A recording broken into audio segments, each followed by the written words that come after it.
In the heart of the state-of-the-art, at the dawn of the next stage in entertainment, you found No Proscenium.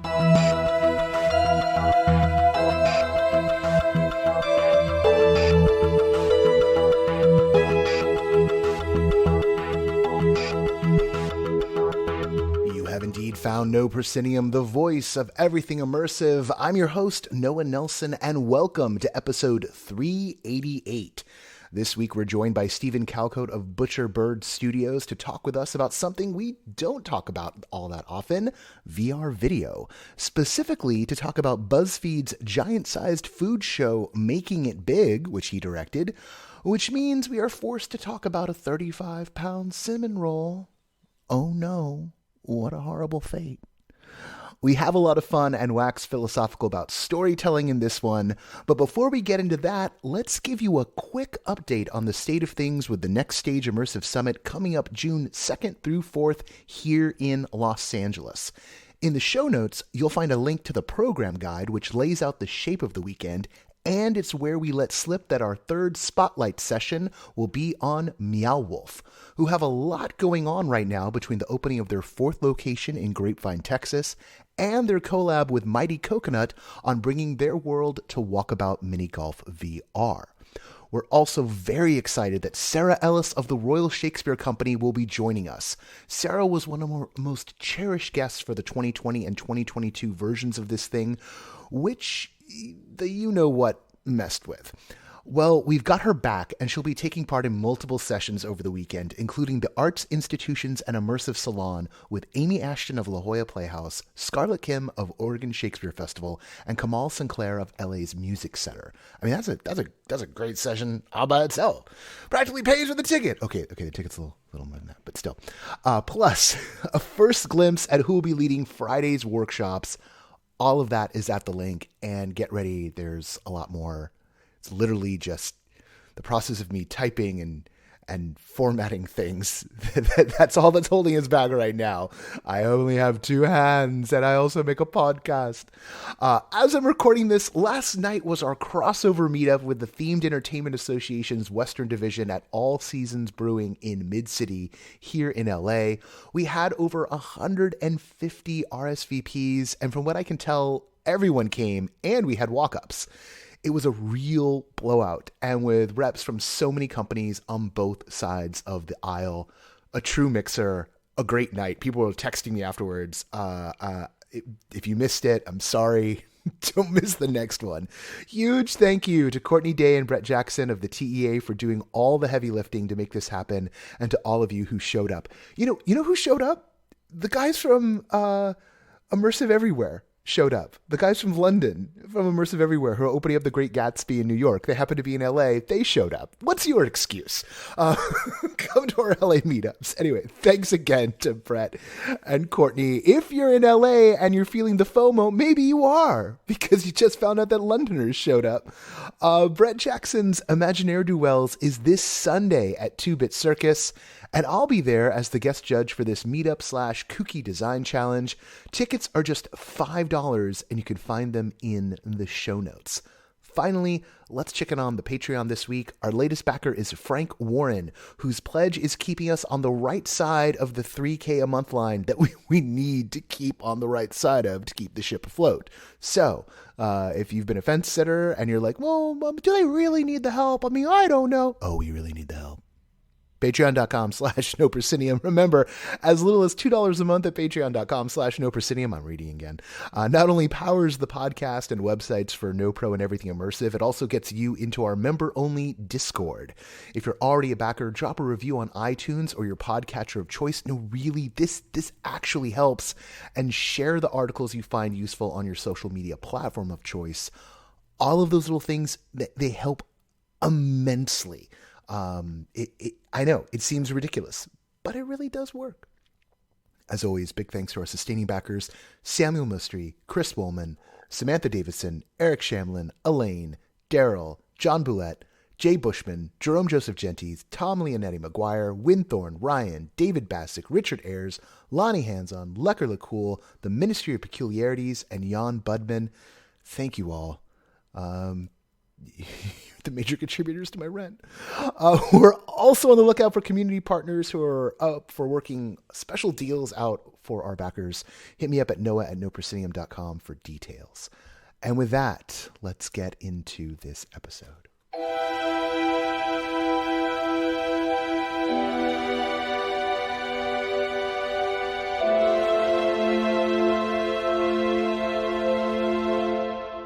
Director Steven Calcote is a partner at Butcher Bird Studios and has created all kinds of projects for the likes of Legendary Entertainment, Sony Pictures, Disney, BBC America, and more. But he's here with us today to talk about BuzzFeed's giant-sized food show, Making It Big, which he shot in the 180 VR format and which you can find on MetaQuest TV in that format and on Tasty's YouTube channel in 2D if you don't have a headset. Steven, thanks for being on the show. A total pleasure. I'm excited to be on your podcast. I've seen over the years, since the beginning, since they announced the existence of the Quest on Kickstarter, since it became a thing at CES and everywhere else, I've seen more than my fair share of 180 VR vid. And more often than not, it falls flat. But not making it big. What's the secret here? Is it that we're dealing with giant gummy bears and other supersized treats? Are you asking for the secret recipe of this cooking show experience? I think I'm asking for the secret recipe of this cooking show experience. I'm going to give you an exclusive.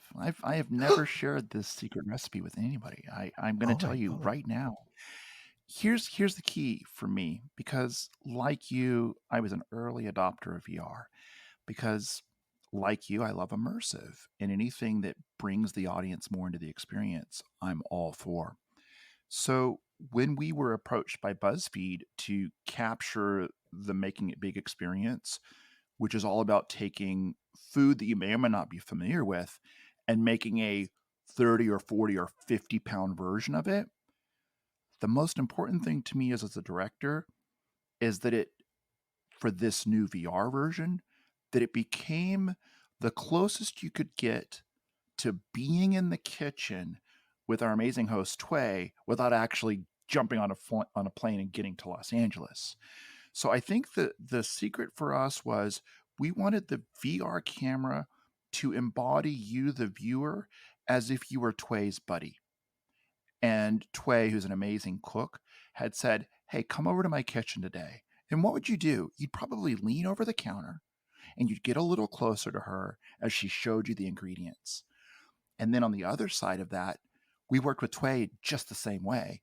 We said, imagine that this VR 180 camera is and lens is your buddy. And in fact, let's call it the VR buddy. And that's the direction that I gave over the course of the 2 weeks of filming, is I would say, hey, can you lean in and really share this with your VR buddy? And it became this character that we kind of worked with.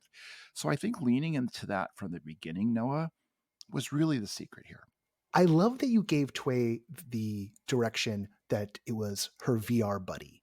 That's really interesting to me, because when we talk on this show a lot about the quality of an immersive experience, we talk about the relationship between the audience, the participant, and the performer. And you zeroed right in on that. You created a relationship between the host and the viewer. And in fact, off of that, if you were to hear me in pretty much any directing experience, whether we're doing interviews or it's narrative and we're doing to camera, my direction, I probably say it at least once a day to remind everyone, you're not doing this for an audience. You're doing this for a person who has tuned in and they've made you the most important thing in their day for just this little run. So if you can imagine that you're delivering your performance for that one person, I think that's going to get the intimacy we want. And I find that as a director, I return to that a lot because we're so often broadcasting to an audience on TikTok and Twitch. And if we find ourselves on broadcast TV, we're talking to an audience of thousands or hundreds of thousands or millions. But in fact, what's interesting is you're not really being watched or feeling that audience. It's really coming down to a single person who's watching. So if we can remember that we're communicating with that one person, then I think that feels better for everybody. So I like to come back to that whenever I can.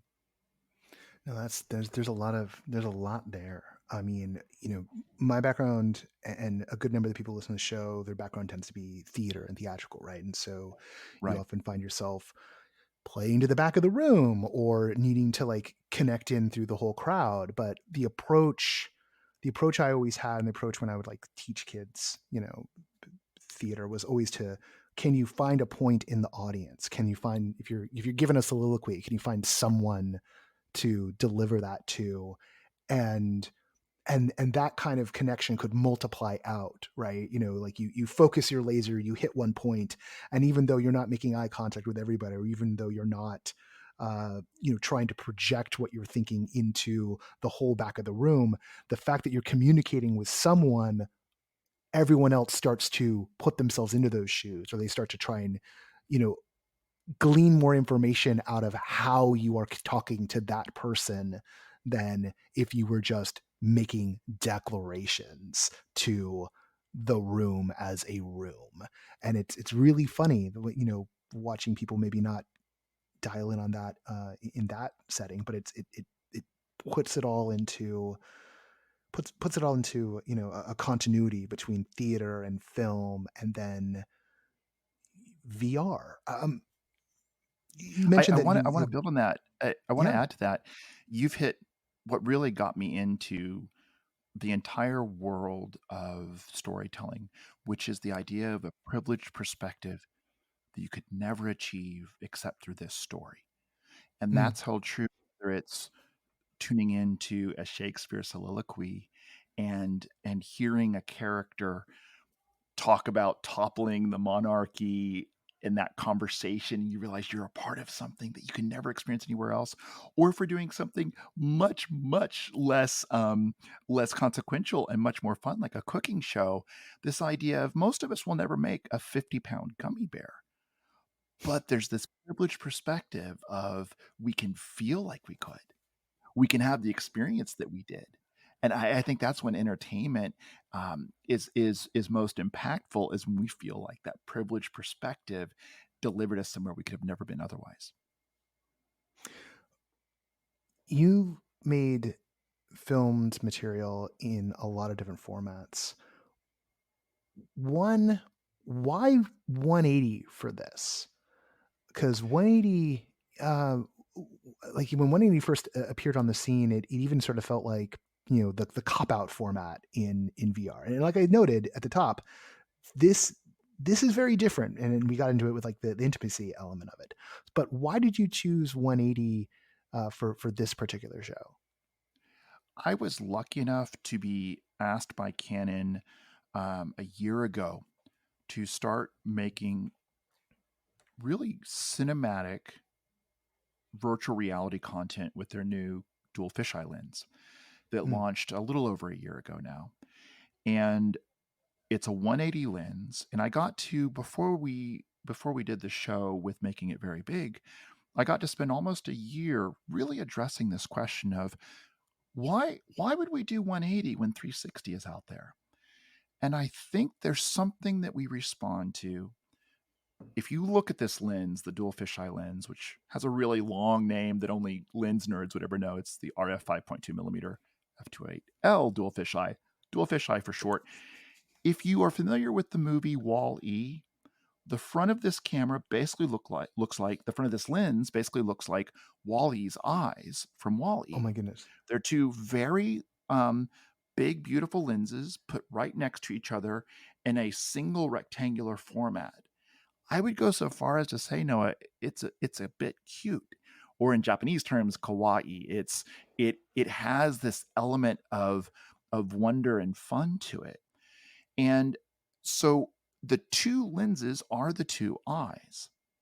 And as a director, wherever I set these two eyes, you're going to get that dual stereoscopic VR experience of where I set you. And I know this is in contrast. You're talking to somebody who built VR rigs for 360 when the GH4s were first hitting the scene, and we could do cinematic work and get a true 360.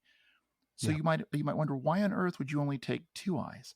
Why would you give somebody only the one place to look in VR?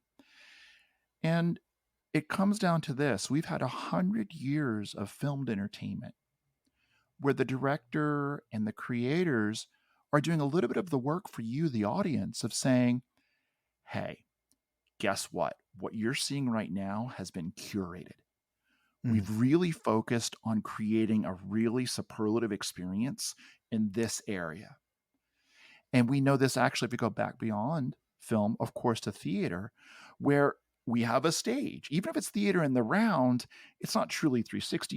You're looking down into it, right? Unless we're talking about something where you're actually sitting in the middle of the performers.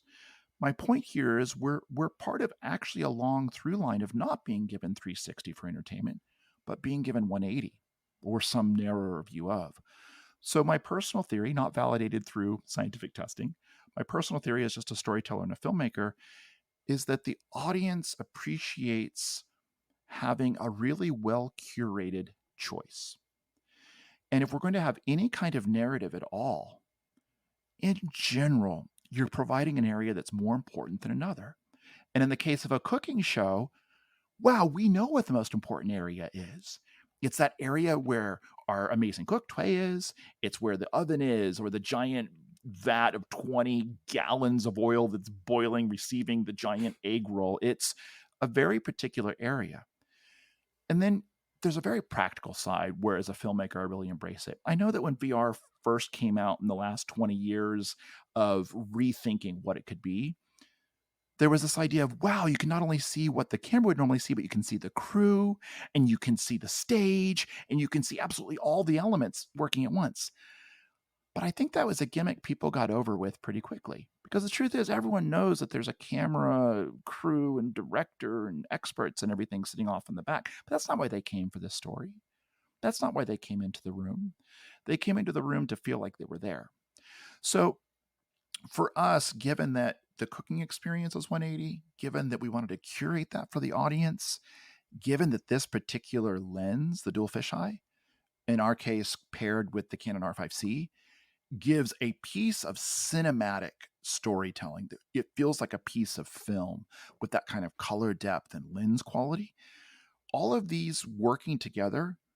Plus, we didn't have anything behind us. We didn't have anything behind the viewer that was really, quote unquote, worth looking at. It was a shoe-in for a 180 experience. So that's a combination of both qualitative and quantitative reasons for you. When you're working in 180, do you then wind up having a little bit more pressure to sort of justify the VR part about it? Because in 360, a lot of it becomes about attention management, right? Either giving the viewer the agency to pick which part of a conversation they're focusing on themselves, they sort of become the director, or spending a lot of time thinking about the physicality of a transition. How do I manage their attention so that they follow from, Lady M over to Macker's back to Banquo? I instantly started thinking about Sleep No More in immersive theater because, that's sort of, it's a for personal me, favorite. Sure. right. For me, that was, I went to see Sleep No More. Everybody on the show, drink. I went to see Sleep. It's running gag. Sorry. When I saw Sleep No More the same year that I first had an Oculus on my head. The same year that I was talking with like Dan Fun Dennis about what 360 filmmaking was going to look like. Like I was going up to, the VRLA meetups at New Deal Studios and seeing what people were trying to do. And I was standing there in the big central scene, that sort of all the action revolves around and then spins back out. And I was watching as the audience came in following different characters, and each of those characters took a moment to go pay attention to Lady M. And if you're there long enough, you saw everyone sort of paying homage to her because she was the lady of the house. And then there was a sound shift and a light shift, but most importantly of all, an attention shift of her up to the balcony where Mackers came in, and you could watch everyone with their masks all shifting their faces and looking up to him as if 1,000 arrows were pointing towards one person.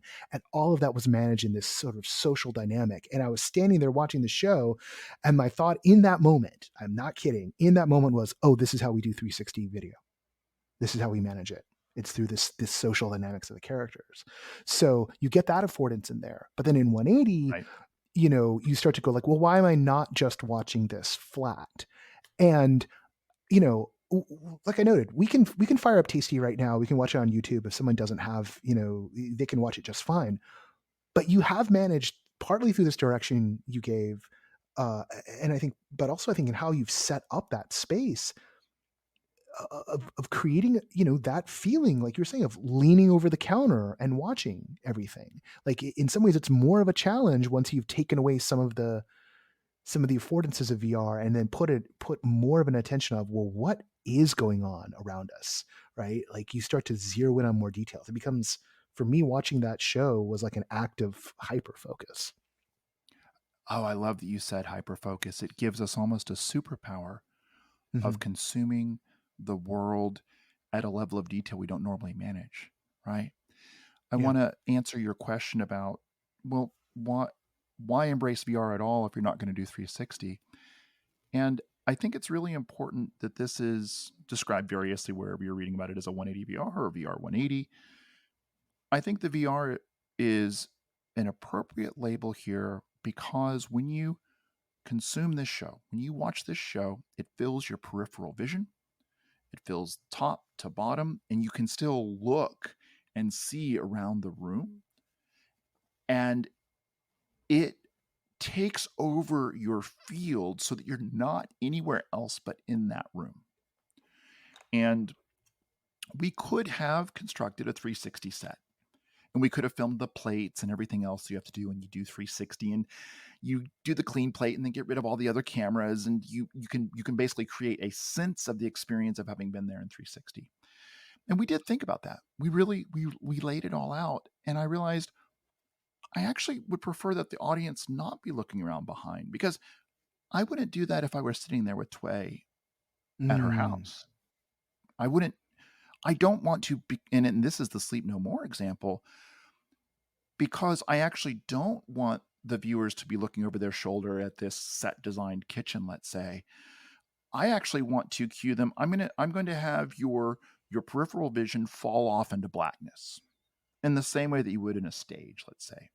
So that I want to tell you, well, this is the stage, but it just so happens that unlike a flat or a 2D experience, it is going to fill up your vision. So as long as you're looking in this area with a little bit of flexibility of looking a little more left and right and up and down than you normally would on 2D, you're going to feel like you're there.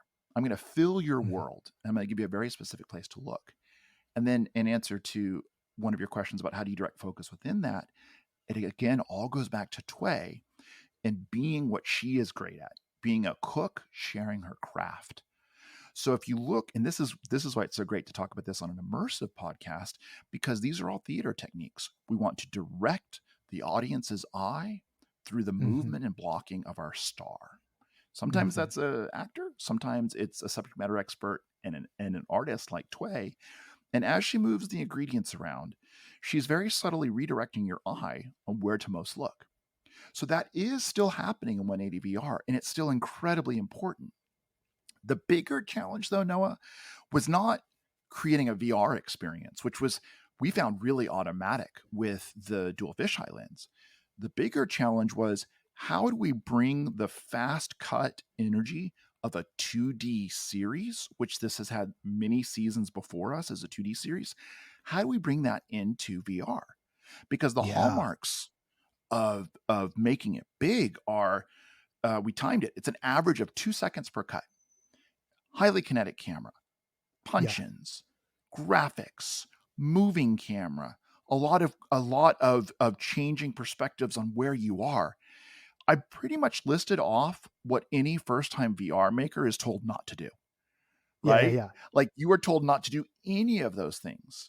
So we it was believed at the time when it first came out that we'd never see a cut, right? We never see a cut. Like that was the absolute canon belief in, what was that, like 2013? Like the cut is dead. And then the first people you saw trying to cut, they were cutting way too fast, and they're like, oh yeah, no, the cut is dead. And in time we finally got to the cut. But yeah, there's a whole bunch of tools that are taken away from you. So what we did is we wanted to say, and this is why adaptation is such an art, because you're not translating and trying to have a fidelity from word to word. You're taking the spirit of the show and bringing in somewhere else. And I'll tell you, I don't know if I've shared this with anybody else, not publicly, I should say. So I want to give you a second exclusive in addition to the secret recipe. I will say optimistically, maybe foolishly, thought that we could simultaneously cut the VR and the 2D version of the show, and it would be the same show, because we simultaneously shot the show. Because with a 50-pound gummy bear, for instance, and given that we shot the 6 episodes over 10 days, including all promotional material and additional metaverse material and interviews, there was no time to do second takes. Even if we'd wanted to shoot a completely VR version and a completely 2D, it would have never worked out, schedule, budget, and just takes. Imagine, if you will, all the things you need for, let's say, a 35-pound cinnamon roll, and doing that twice all the way through, it'd be madness. So my point is, we simultaneously set up rolls, but we'll come back to cinnamon rolls. Don't you worry. You have 2D cameras and the VR camera working simultaneously, because the other thing we did is, because the quality of this dual fisheye lens is so high, we did a 16:9 center extract of that for the 2D cut. And we thought, okay, great, we'll do the 2D cut, and then that'll serve as the frame for the 3D cut. And I couldn't have been more wrong, because of course, we couldn't get away with the same cutting techniques, and the VR wanted to be its own piece. So here's a little secret. The VR and the 2D versions of each episode, same content, same filming, are unique experiences. And here's an insight to some of the things that are different. We actually have a lot of cuts in the VR. And what we played with is, as long as we were locked in frame, for the most part, we could jump cut Tway through long cooking process. Because though we would film 8 or 10 hours for all the requirements and weights and talking of making giant Takis, for instance, what the viewers really want is a 10-minute entertainment experience. Right. So in order to get through chopping 20 limes, we would jump cut Tway through that. And the result was, you got the energy of cutting without the disorientation of changing locations. Yep. We also realized that a lot of the let's cut to a close-up, or let's cut to another angle, or let's do a tracking shot as frosting is poured on, that you would normally think of in terms of 2D, which you'll see if you go to the 2D version of the cinnamon roll episode. You'll see cuts where we track as the frosting is poured on, and you want to eat this frosting as it's going on. We brought in an entirely new grammar that the show had not had before, of graphical animations that would draw the eye, pop-up recipe cards, that if you wanted to know exactly what was happening for, in the egg roll episode, the special sauce that Tway makes, there was a pop-up card that would draw your eye over there and list out the ingredients that you wouldn't get like that in the 2D episode. Or in the Christmas tree cakes episode, we did a frame of animated snowing Christmas trees to highlight an area in the VR image. And we tried to do this again and again in each episode of, how can we direct the eye using an emotion graphics layer with that same kind of energy that we had in the 2D episode. So the key for us was, it's energetic, it's always moving, but let's do that in a way that it's really comfortable inside the VR space. And I think the biggest learning for me was how resilient viewers are for cross dissolves within a scene, jump cuts within a scene, and doing VR animation within live action. And so we were able to do our adaptation through those techniques. Using the motion graphics that way almost treats it like an AR layer. If you were actually sitting there, right? That's what you'd want the AR to be if you were physically there and were wearing like some good AR glasses, and you get that in the VR. So it also sort of points to what, one possible future or the sort of dreamy. But you said something very important a little bit ago, and I want to focus in on that. And that was cinnamon roll. How big was that cinnamon roll again? 35 pounds. 35 Tway isn't pound just cinnamon getting roll. her guest involved when they lift it up. You actually need a second person to lift a 35-pound cinnamon roll. I don't know. I can lift 35 pounds, but so what? I need you to give me some detail here about All this right. 35-pound cinnamon, because I'm a cinnamon roll guy. Like I'm that person in the airport when there's a Cinnabon who's both who's elated and very sad all at once because he knows it's going to happen and it has to happen. Yep. And then it happens and he's happy, but then also sad. So that's me in cinnamon rolls. Here's an occupational hazard of doing a cooking show at the scale of Making It Big, or as we called it, Making It VRy Big for this season, is that when you have a 35-pound cinnamon roll, the smell is as if you have trapped an entire Cinnabon into the studio with you. Oh God. And I saw people swallowing and their mouths watering all around me. I'd never had this experience before. And finally, I went to one of the culinary experts who BuzzFeed works with in the Tasty staff, and they're amazing. And I said, okay, I think we have an emergency here. Can we serve up some of this cinnamon roll? None of us can take it anymore. We just can't take it anymore. And for the first time in my life, I stopped the shoot for an emergency 15-minute cinnamon roll break, and they brought out the stunt 35-pound, which was only to be used. They had enough left over to where they could make a backup, and they brought this out of the oven, poured the beautiful frosting on it in front of us, and cut up this giant cinnamon roll. Every single crew member, Noah, stopped working to consume giant cinnamon roll. And I started laughing. I said, that's a 15-minute break, everybody. We'll be back in 15. And I have never seen so many smiles on a crew as when we served the giant cinnamon roll. So know that none of that went to waste, my friend. That's good. How did the sugar rush that came on afterwards help or disrupt with the rest of that day's shoot? I will say that everyone was very hyped for the next hour, and then we had to work very hard to avoid the sugar coma that descended afterwards. Oh, that's fantastic. I also desperately want a cinnamon roll right now. And apologies to everyone listening. Yep. Particularly, maybe I'll put a content warning. Don't be in a mall if you're listening to this episode while walking. It could cause. Yeah, there's the flashing light warning, and then there's the excessive cinnamon bun warning. Yeah, for sure. Exactly. Cinnamon roll content. Do you feel like on this shoot you've walked away with something in terms of knowing how to approach this kind of hybrid VR and 2D content making that maybe you didn't before, or was this more a validation of the experience you've been having over the past few years? I think as artists, we owe it to ourselves to push the medium whenever we can. I think it's too easy to get into old habits, and that if we are to approach our work as an artistic medium, which VR is simply another artistic medium for us, then we want to push it. We want to push those limits every time we get out there to make a production. And for this, the limit that we pushed was how kinetic can we make this? And we tested. We actually went too far. And I got the polite from our testers. I got the polite Heisman of, okay, that's a little too much kinetic. So I think that we want to push the medium whenever we can, because also audience expectations change, right?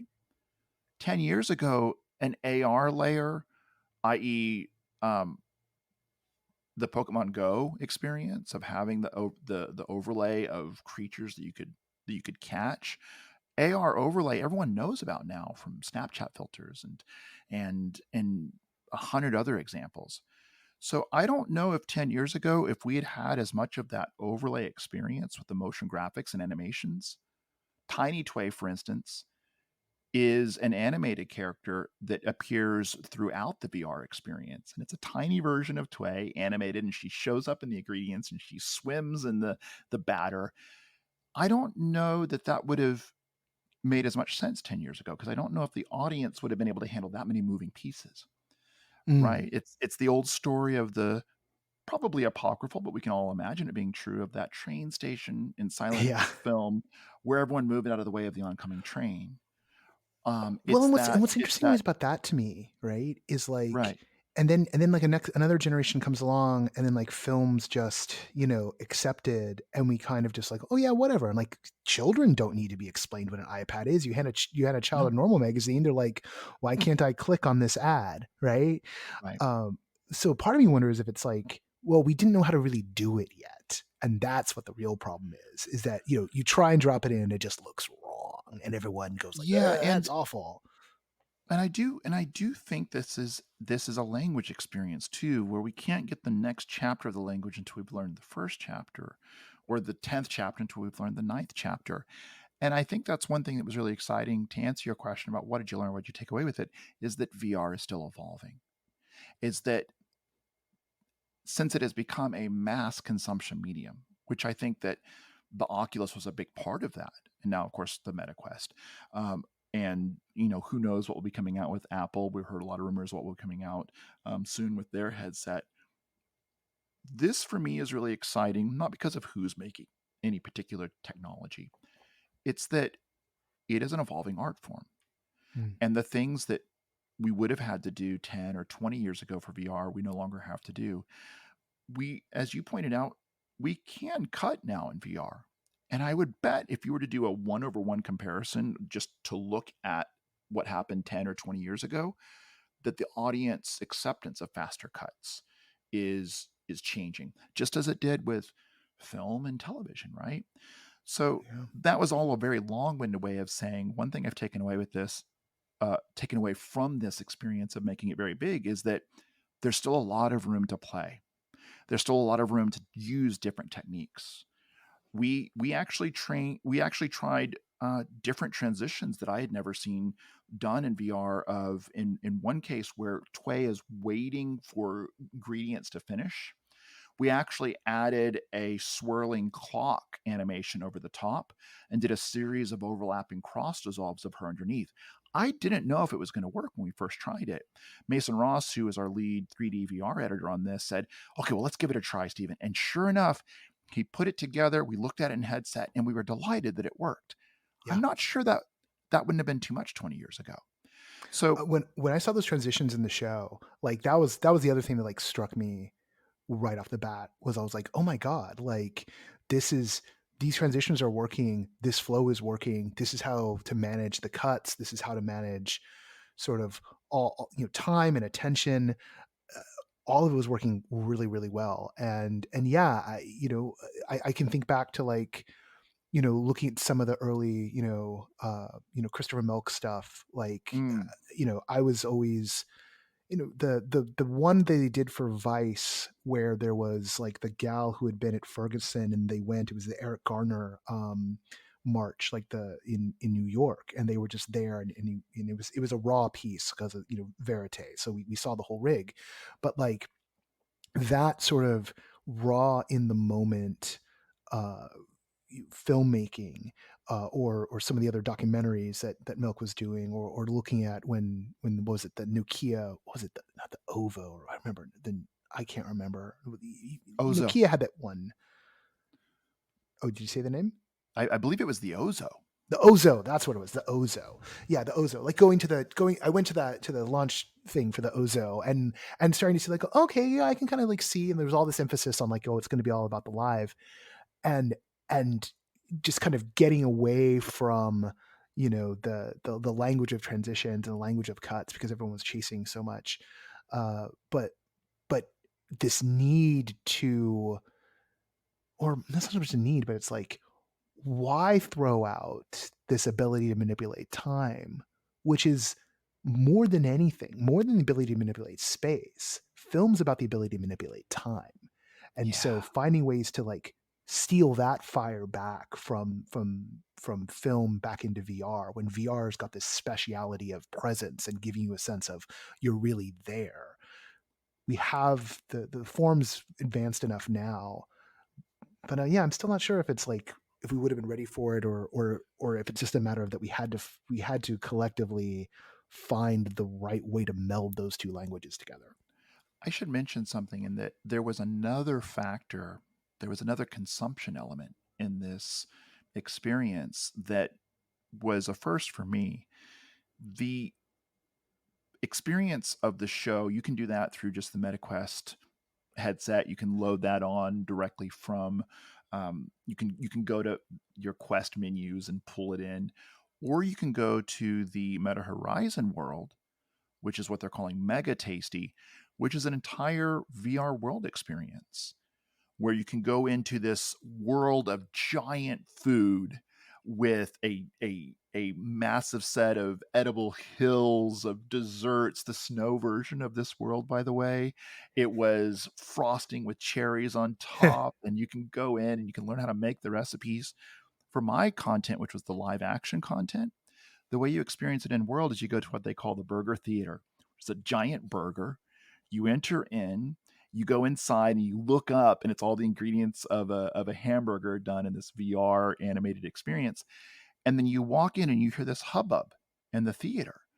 And you walk in, and the Making It VRy Big live action VR experience is playing on the screen, and you can see everyone around you watching it in real time. So you can turn to the person next to you as Tway feels like is talking to you in the theater, and you can talk about the VR experience that you're watching in real time.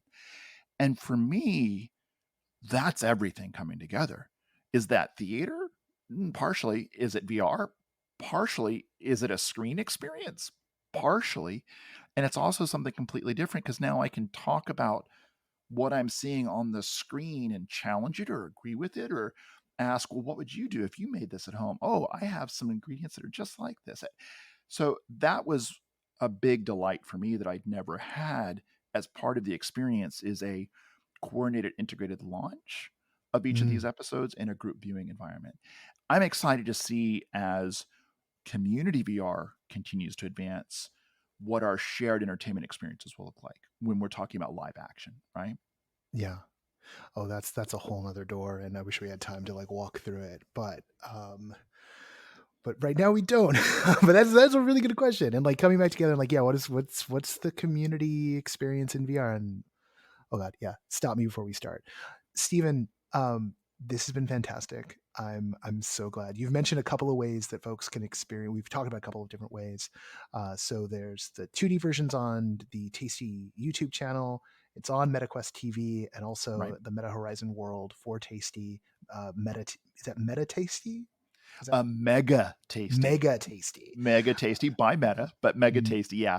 And there you can go into the VR burger theater and experience it with a whole new round of friends and interactions. Maybe I'll just do that. Give me a good excuse to pop into Horizon Worlds and see what a burger theater looks like. Yeah. So, team, consider yourself on notice. We've got some giant food videos to watch. Giant food homework. That's homework I'll do any day of the week. All right, Steven, thank you so much for being on the show. Everyone check the show notes to find out how to connect. And, I would not be surprised if you're not back on the show at some point, because this is a great conversation. Anytime, Noah. A true pleasure. Thank you. Once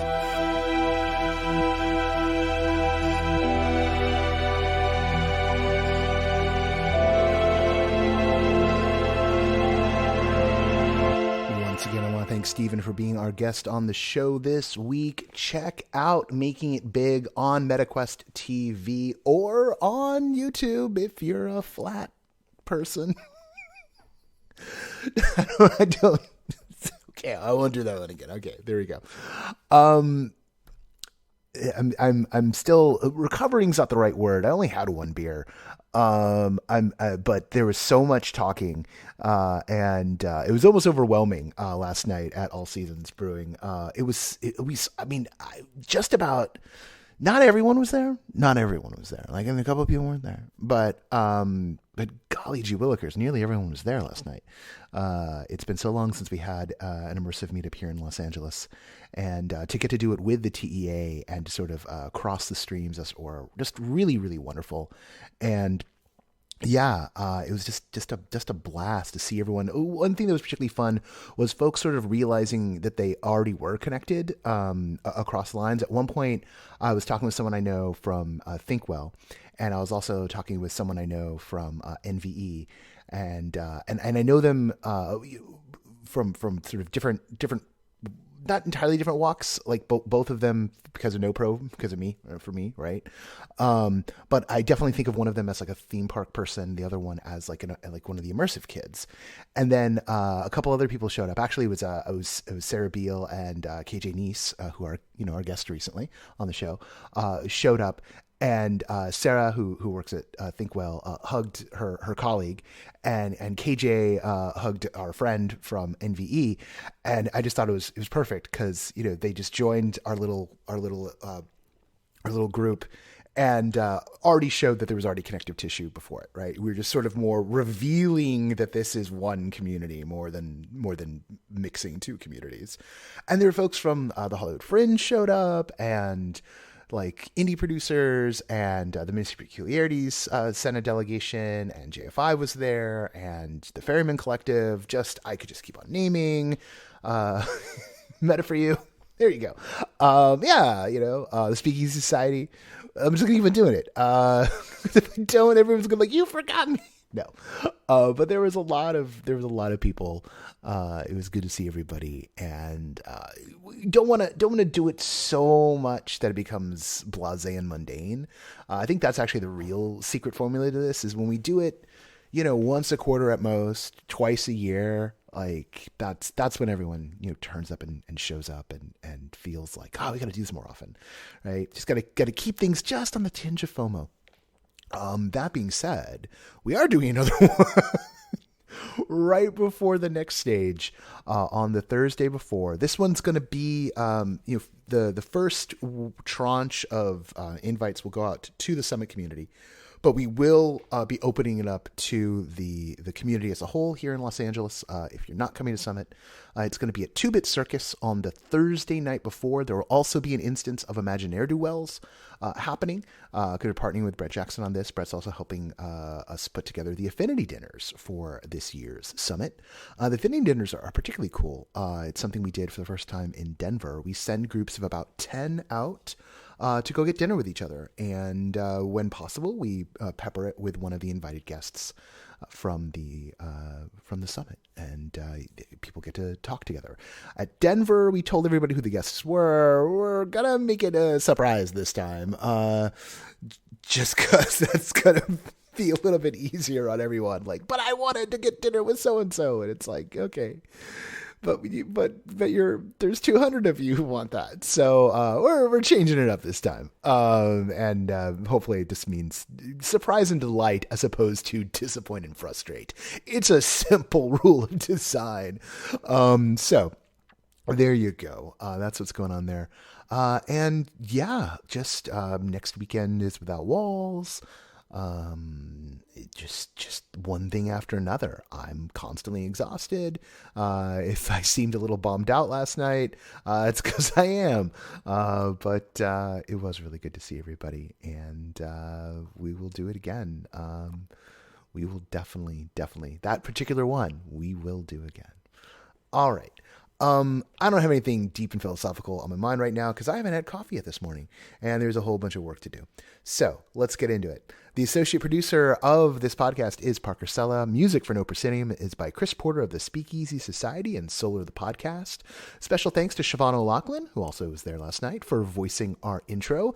This podcast is written, edited, hosted, produced, and mixed by yours truly. I'm Noah Nelson. That I actually read it this time. I'm Noah Nelson. And until next time, I'll see you at the show.